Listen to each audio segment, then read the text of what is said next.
Hey Sunrise, it's Andrew here with your small group questions for this week.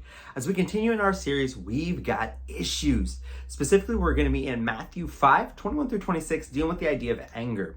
So again, another issue that continues to arise in the lives of believers and the church itself is anger. And so we're going to discuss that specifically this week and in our small groups. So the first question, what comes to mind when you think about anger? What are some of the things that you hear the word anger or angry? What comes to mind? What are the images? What are your own life experiences where you've been angry? What are those things? Okay. And as such, why is anger such an issue? Why isn't it something that we have to deal with? In our culture, are we an angry culture? And if so, why? Okay. And as you dive into some of those topics, it leads to the idea of what seems to be the underlying cause of anger. Could be different for different people, but I'll discuss that. What do you think is the underlying cause of anger that we experience? And maybe it's different in different situations. So those are some of the overarching introduction questions. As we talk about the subject, those are the introduction thoughts on the subject. So as we come to small group, let those be the first things that you really marinate on, that you have some idea of what you think those are as you hear the sermon on Sunday. May those begin to think through those ideas as then we come into Matthew 5. So then our text deals with some of these underlying issues, specifically this idea of anger connected to living out a righteous life. It is not in anger.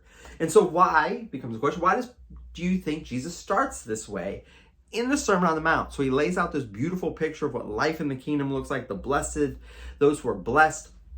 Then he says, if your righteousness doesn't exceed that of the Pharisees, you don't have a place in the kingdom.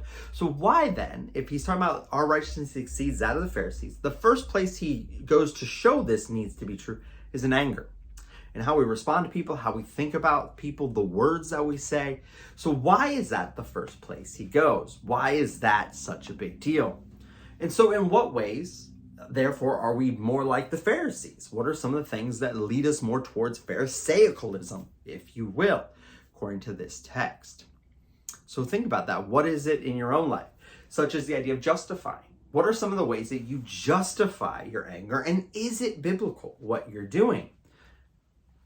Just a thought, working through the text itself. Let it marinate a bit. So this also goes to the idea, do we allow anger to be nursed? What are ways that we nurse anger in our hearts, either intentionally or unintentionally? What are some of the things that we allow to continually get a hold of us and breed anger in us?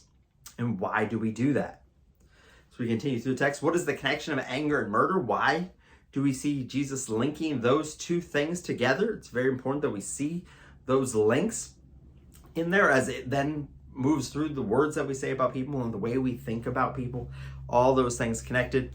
Because what does the idea of an angry heart connect with Jesus' statements about saying someone a fool, saying raka? What is those things? What do that has to do with one another? And of course, why is reconciliation so important? It's not just enough that we deal with anger, but that we also are reconciled. Why is reconciliation important? And what are ways that you've reconciled with other people? What are people that you need to reconcile with? And are you running from reconciliation or pursuing reconciliation?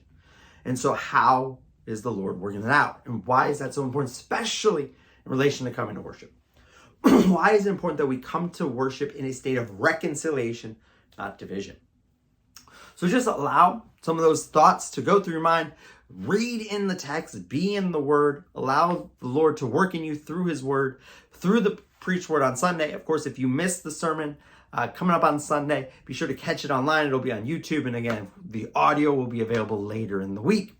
So we hope to see you on Sunday, worshiping with you, see you in our small groups as we spend time together around God's word, dealing with some of these life issues as we live life together.